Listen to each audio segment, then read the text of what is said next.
साथियों, 1 अप्रैल 2026 से एफडी यानी फिक्स डिपॉजिट वालों को सरकार ने बड़ा धक्का दिया है। जी हां, अभी तक आप लोग अपनी एफडी पर टीडीएस ना कटे, इसके लिए बैंक में form 15G, form 15H submit करते थे। लेकिन अब इस फॉर्म को सरकार ने पूरी तरह से समाप्त कर दिया है। यानी जो फॉर्म 15G, फॉर्म 15H होता था, उसे सरकार ने रिमूव कर दिया है, हटा दिया है। अब आप लोग इस फॉर्म को फिल नहीं कर पाएंगे। तो अगर आपने बैंक में एफडी कर रखी है या फिर करने की सोच रहे हैं भविष्य में, तो इस वीडियो को पूरा जरूर देख लीजिएगा। सरकार की तरफ से बड़ा बदलाव किया गया है।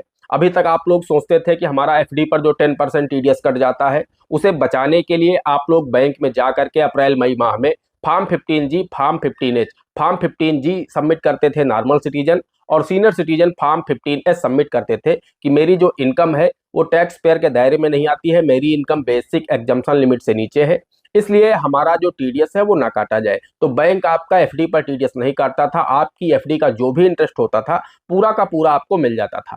लेकिन अब इस फॉर्म को पूरी तरह से हटा दिया गया है। ना ही फॉर्म 15G आप लोग भर पाएंगे, ना ही फॉर्म 15H भर पाएंगे। आइए वीडियो में आगे बढ़ते हैं, आपको बताते हैं, डिटेल से पूरी जानकारी देते हैं कि आखिर ये कौन सा बदलाव किया गया है, कौन सा नया फॉर्म सरकार जारी करेगी इसके लिए, उस फॉर्म को कैसे फिल करना है, आप किन किन लोगों को वह फॉर्म फिल करना होगा, क्या नॉर्मल सिटीजन को भी भरना होगा या सीनियर सिटीजन को भी भरना होगा, कितने इंटरेस्ट पर आप लोगों को फॉर्म फिल करना होगा, कितने अमाउंट पर आप लोगों का टीडीएस कटेगा, कितने अमाउंट पर आपका टीडीएस नहीं कटेगा। अगर आप सब कुछ डिटेल से जानना चाहते हैं तो दोस्तों इस वीडियो में शुरू से अंत तक जरूर बने रहें। वीडियो पसंद आ जाए एक लाइक कर देना, चैनल पर नए हैं, पहली बार आए हैं, इसी तरह के वीडियो आगे भी देखना चाहते हैं तो हमारे इस channel A to Z banking information को सब्सक्राइब कर लीजिएगा। साथ में बेल आइकन को जरूर प्रेस कर लीजिएगा ताकि जैसे हम इस तरह का कोई भी दूसरा वीडियो अपलोड करें तो उसका नोटिफिकेशन आपको सबसे पहले मिले। चलिए आज के इस वीडियो को शुरू कर लेते हैं।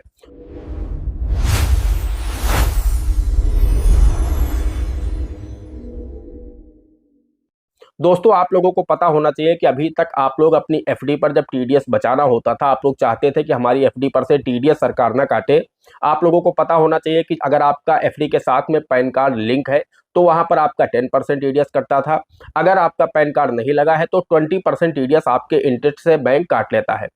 लेकिन अभी तक आप लोग करते क्या थे कि बैंक में जा करके एक डिक्लेरेशन फॉर्म दे देते थे कि सर हमारी एफडी से टीडीएस ना काटा जाए, पैन कार्ड आप लोगों का ऑलरेडी लगा होता था, तो 10% टीडीएस बचाने के लिए आप लोग बैंक को फॉर्म 15G, फॉर्म 15H देते थे कि हमारा फॉर्म 15G ले लीजिए। अगर आप नॉर्मल सिटीजन होते थे तो फॉर्म 15G देते थे, और अगर आप सीनियर सिटीजन हैं तो फॉर्म 15H देते थे कि हमारी एफडी पर से आप लोग टीडीएस मत काटिए, क्योंकि हमारी जो इनकम है वो उतनी नहीं है आप लोगों को, इसलिए आप लोग उससे बचाने के लिए फॉर्म सबमिट करते थे। लेकिन अब सरकार ने इस फॉर्म को पूरी तरह से समाप्त कर दिया है, सरकार ने इस फॉर्म को हटा दिया है।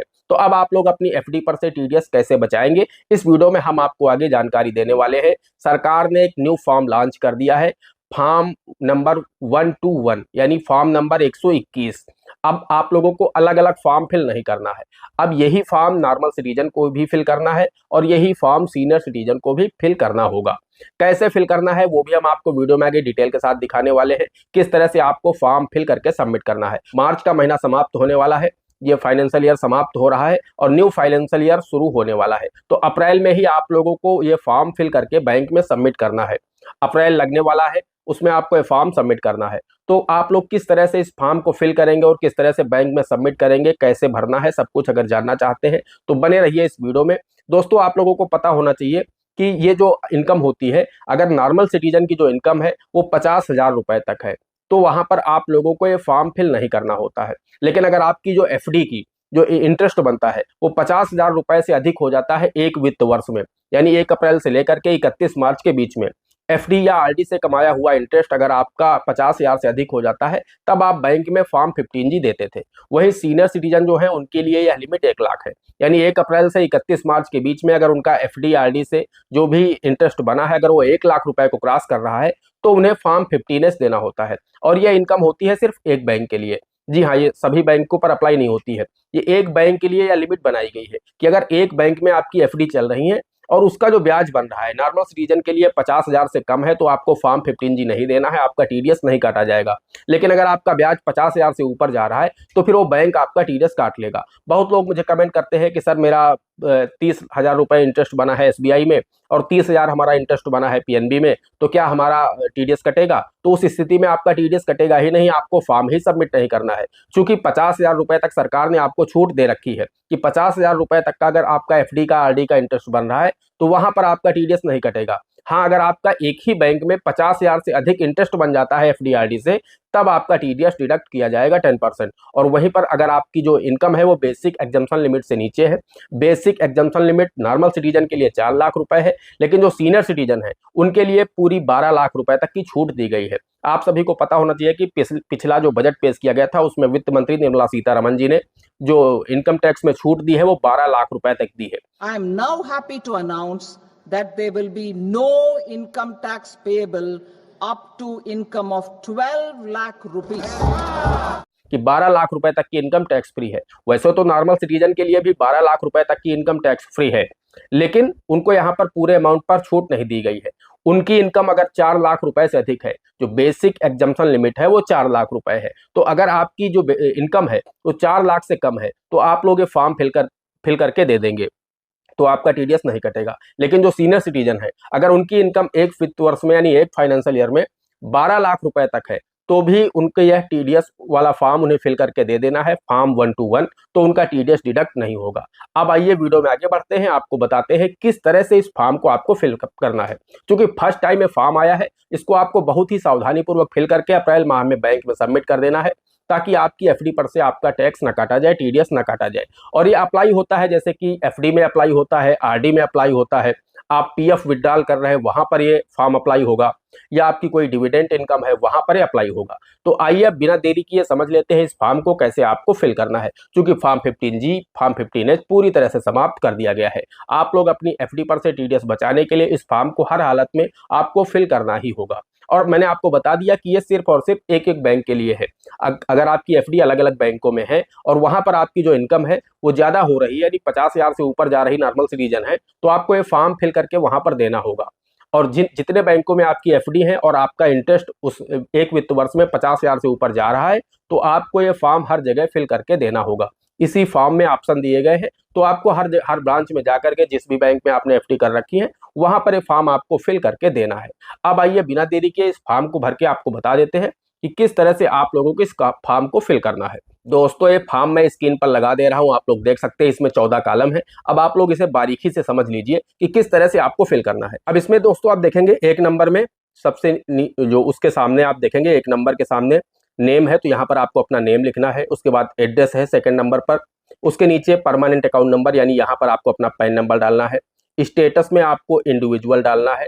रेजिडेंट स्टेटस में आपको रेजिडेंशियल स्टेटस में आपको रेजिडेंट डालना है। If resident individual whether age is 60 year of more, अगर आप सीनियर सिटीजन है तो यस करेंगे, अगर आप नॉर्मल सिटीजन है तो नो करेंगे। फिर ईमेल आईडी में अपनी ईमेल आईडी डालेंगे, कॉन्टैक्ट नंबर में अपना मोबाइल नंबर डालेंगे। उसके नीचे आप आएंगे tax year for which declaration is made. अभी तक आप लोगों के लिए दिक्कत होती थी लेकिन सरकार ने इसे बदल करके अब टैक्स ईयर कर दिया है, तो यहाँ पर आपको सीधे सीधे टैक्स ईयर 2026-27 फिल करना है। चूंकि अप्रैल से 2026-27 टैक्स ईयर शुरू हो रहा, वो आपको भरना है। उसके बाद 9 नंबर कॉलम में आपको आना है, यहाँ पर आपको नेचर ऑफ इनकम लिखनी है। तो मोस्टली लोगों की एफडी आरडी की ही इनकम है, तो यहाँ पर आपको एफडी यानी फिक्स डिपॉजिट लिख देना है। Estimated income of which declaration is made, अब आपको यहाँ पर यह दिखाना है कि जिस भी बैंक में आप ये फॉर्म सबमिट कर रहे हैं उस बैंक में आपकी एफडी से एस्टिमेटेड कितनी इनकम होने वाली है। तो मान के चलिए अगर आपकी 10 लाख की एफडी है और बैंक आपको 7% ब्याज दे रहा है, तो इस पर जो कंपाउंडिंग इंटरेस्ट होगा वो 70 से 72,000 रुपए होगा। तो यहाँ पर आपको लिख देना है 72,73,000 रुपीज़। तो यहाँ पर आप लिख देंगे, चूंकि ये एस्टिमेटेड पूछ रहा है तो वो आपको यहाँ पर लिख देना है। उसके बाद details of form number 121 other than this form field during the tax year if any. तो अगर आपकी किसी और बैंक में एफडी है और वहां पर भी आपने इस फॉर्म को फिल किया है तो यहाँ पर आपको यस कर देना है, अगर नहीं फिल किया है तो आपको नो कर देना है। Total number of form number 121 field here, आप इससे पहले और कितने फॉर्म फिल कर चुके हैं। मान लीजिए आप पीएनबी में फॉर्म फिल कर रहे हैं, इससे पहले आप एसबीआई बैंक ऑफ बड़ौदा में फिल कर चुके हैं, तो यहाँ पर आप इससे पहले लिख देना है 2।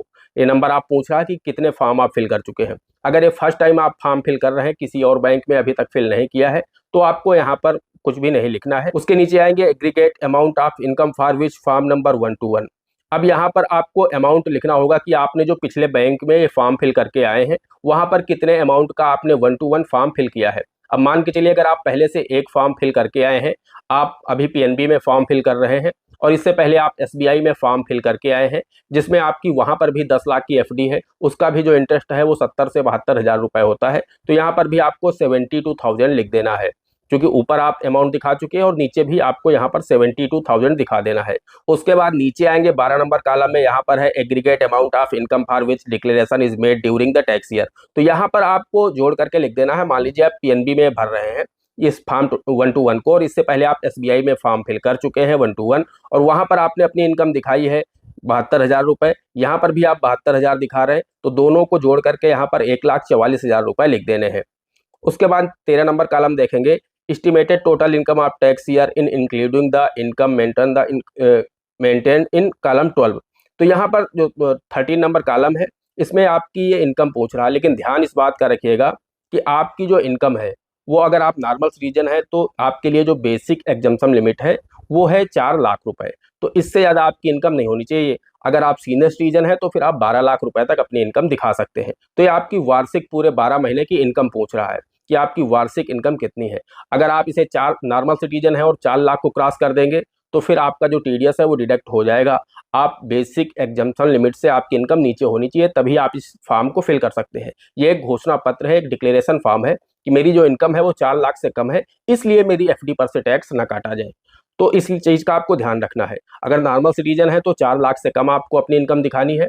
वही अगर आप सीनियर सिटीजन है तो फिर आप 12 लाख रुपए तक अपनी इनकम को यहाँ पर दिखा सकते हैं। उसके बाद 14 नंबर कॉलम है, details of last of the ITR filled in previous 2 tax year. अब अगर आप आईटीआर फिल करते हैं तो पिछले 2 सालों की यहाँ पर आपको डिटेल देनी है। 1 में आपको टैक्स ईयर लिखना है। उसके बाद जब आप आईटीआर फाइल करते हैं एक्नॉलेजमेंट नंबर आता है वो यहाँ पर डालेंगे, और कितनी आपने इनकम रिटर्न की थी, कितनी इनकम आपने दिखाई थी वो यहाँ पर लिखना है। तो दोनों का आपको लिख देना है, एक पहले साल का और दूसरे साल का। उसके बाद फिर नीचे आएंगे यहाँ पर, तो यहाँ पर देख सकते हैं डिक्लेरेशन है, तो यहाँ पर जहाँ आई लिखा है इसके बाद अपना नाम लिखना है। उसके बाद हैविंग परमानेंट अकाउंट नंबर, तो यहाँ पर आप अपना पैन नंबर डालेंगे। उसके बाद नीचे आएंगे, यहाँ पर आपको प्लेस अपने यहाँ रहते हैं वहाँ का नाम लिखेंगे, डेट डालेंगे और सिग्नेचर यहाँ पर करके नीचे अपना नाम लिख देंगे, और बैंक में इस फॉर्म को आपको सबमिट कर देना है। तो अब आपको form 15G form 15S submit नहीं करना है, उसकी जगह में आपको फॉर्म 1 to 1 सबमिट करना है, और ये अप्रैल से ही अप्लाई हो चुका है। अगर आप इस फॉर्म को फिल नहीं करते हैं तो आपकी एफडी पर से अगर इंटरेस्ट आपका नॉर्मल सिटीजन है 50,000 से ज़्यादा हो रहा तो आपका 10% टीडीएस डिडक्ट हो जाएगा। वही अगर आप सीनियर सिटीजन हैं और आपका इंटरेस्ट एफडी से 1 लाख से अधिक हो रहा तो भी आपका 10% टीडीएस डिडक्ट हो जाएगा। लेकिन अगर आप इस फॉर्म को फिल कर देते हैं तो आपका टीडीएस डिडक्ट नहीं होगा। दोस्तों मिलते हैं अगले वीडियो में किसी अगले इंटरेस्टिंग टॉपिक के साथ, तब तक के लिए जय हिंद, जय भारत।